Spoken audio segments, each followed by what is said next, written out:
দুইজনেরই pace এবং বডির যে মুভমেন্ট এটা খুবই সিমিলার ক্যাটাগরির। অনেকে বলে যে হ্যাঁ চোখের ইশারায় খেলা হয়ে যাচ্ছে, তো আমার কাছে মনে হয় লামিন ইয়ামাল আর রাফিনিয়া খেলার একটা চোখের ইশারায় হয়।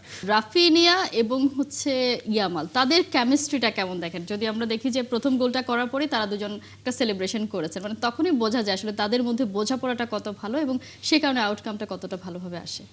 জি, এদিকে যে জিনিসটা যে রাফিনিয়া এবং লামিন ইয়ামাল দুইজনের একসাথে কম্বিনেশনটা ভালো হওয়ার কারণ হচ্ছে যে দুইজনেরই পেস এবং বডির যে মুভমেন্ট এটা খুবই সিমিলার ক্যাটাগরির। হয়তো তাদের বয়সের অনেক পার্থক্য আছে, কিন্তু মানে বার্সেলোনার অ্যাটাকের দুই উইংয়ে সেম কোয়ালিটি দুইটা প্লেয়ার থাকার কারণে তাদের মানে ধরেন যে দুইজনই একসাথে আগিয়ে গেল। অনেক সময় দেখা যাচ্ছে অনেক টিমে যে একটা উইঙ্গার অনেক ফাস্ট হয় আর একটা উইঙ্গার একটু স্লো হয়, যার কারণে উইঙ্গার গিয়ে দেখা যাচ্ছে দিতে পারছে না। কিন্তু বার্সেলোনা খেলার বেস্ট জিনিসটা হচ্ছে দুইজনের পেসের মানে দাপটটা এত সেম যে দুজনই সেম সময় পৌঁছে যাচ্ছে এবং কম্বিনেশনটা ভালো হচ্ছে। অনেক সময় আছে যে অনেকে বলে যে হ্যাঁ চোখের ইশারায় খেলা হয়ে যাচ্ছে, তো আমার কাছে মনে হয় লামিন ইয়ামাল আর রাফিনিয়া খেলার একটা চোখের ইশারায় হয়, যার কারণে মানে বল পেলেই না তাকিয়েই আর কি অনেক সময় আর কি বল পাঠিয়ে দিতে পারে। তো এই জন্য দুজনের মধ্যে এই বোঝাপড়াটা হওয়ার কারণে তারাও ফুটবলটাকে এনজয় করছে, এবং যখন প্লেয়াররা নিজেদের মধ্যে ফুটবলটাকে এনজয় করে তখন দেখবে যে গোলের পরে তাদের সেলিব্রেশনের ধরনটাও আসলে অনেক বেশি সুন্দর হয়ে যায়।